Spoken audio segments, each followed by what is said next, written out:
Yo guys, what's going on? It is me to call here, and today we're showing you guys the best knight build in Vesteria. And this video was suggested by Mr. P333. Thank you for checking out my content, man. He said, hey, can you make a knight build, please? And I said, yes, sir. And here we are making it, so yeah, thank you guys. Let's go ahead and get straight into the build. Alright, now I'm going to go ahead and start off with the skills and stats. Let's go ahead and get started with the stats. Okay, now the stats can be a little bit confusing because with knight, you're going to need a little bit of everything. So let's go ahead and get started with the strength. We're going to be doing 57 strength.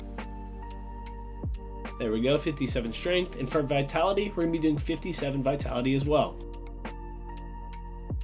And this is going to give you some pretty good HP. Now for intelligence, we're going to go ahead and put 45 of our stat points into intelligence. Okay, now you're going to have 3 stat points left, and you can pretty much put it into whatever. If you want vitality, do vitality. If you want strength, do strength.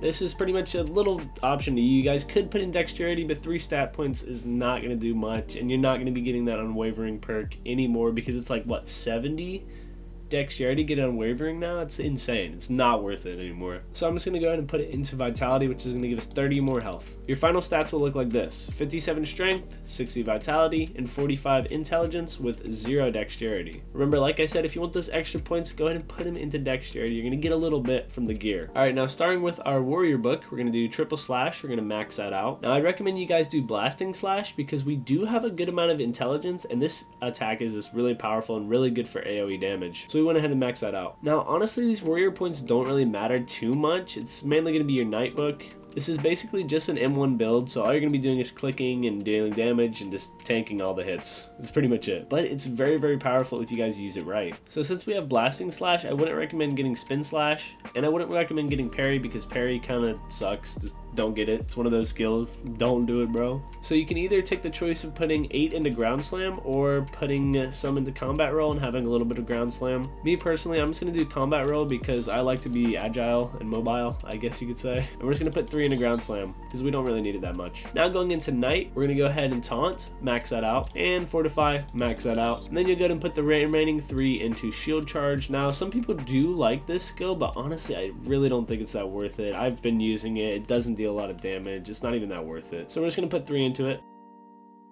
Alright, now that we have our skills and our stats, I'm going to go ahead and go over the gear with you guys. Okay, now we're going to start with the most expensive build, and then we're going to show you guys the cheaper build. Now, I did not have much of the stuff for the expensive build, just to put that in perspective for you guys. It's a little hard to get, but you guys can get it if you would like to max out your knight. Okay, now for the headgear, we're going to be going ahead and doing Captain's Hat. This drops from the Pirate Captain in 2 Real Small. It's a little bit hard to get because it's a 1.5% drop, which is kind of crazy, but it will give you 12 extra points in dexterity, intelligence, strength, and vitality. Every single stat will give you 12 extra, which is very, very powerful for this build. And it also gives you a perk called Commanding Aura, which gives you 30 plus attack, 30 plus defense, 10 plus critical strike, and 10 plus block chance while in Real Small, which some people do a lot of grinding in Real Small, so that's pretty good. If you guys go ahead and max this out with Cursed Headgear Scrolls, you guys can get around 24 or 23 plus points for every single one. It's kind of random, but it's really, really good, and you guys will get a lot of good points from this. Now, since this is the expensive build, moving on to the armor, we're going to be using Arcane Armor. This armor is very, very good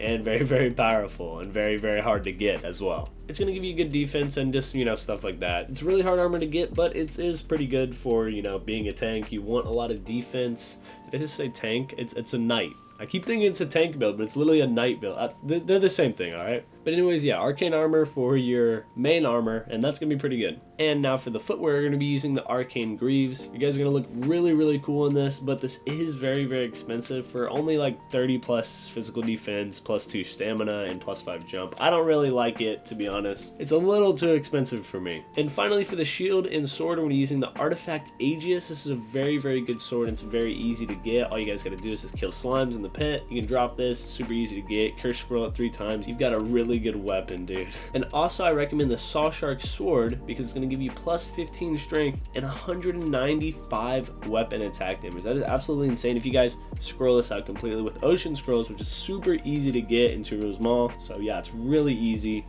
even for being an expensive build.